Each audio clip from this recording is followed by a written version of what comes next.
নিতে পারতেন। যেহেতু ইজারা যারা নিয়েছে তারা তাদেরকে বলেছেন যে এখানে তোমরা আমাদেরকে ভাড়া দাও, তোমরা দোকান বসাতে পারবা।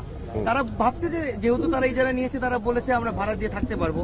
যখন আপনারা আজকে উচ্ছেদ করছেন তারা বলছে যে এইভাবে যদি ভেঙে দেওয়া হয় তাহলে এখান থেকে তারা কাল ছিনতাইকারীতে পরিণত হবে। আপনার প্রশ্নটা প্রথম কথা হচ্ছে কার কাছ থেকে সে ভাড়া নিয়েছে?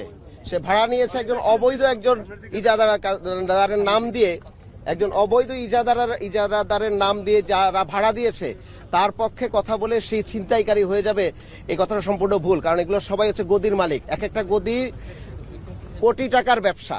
একটা কোটি টাকার ব্যবসায়ীর একটা ছোট্ট অবৈধ স্থাপনা বন্ধ করে দিলে সে কখনো ছিনতাইকারী হবে না। এই ধরনের ন্যারেটিভ নিয়ে কথা বলবেন না।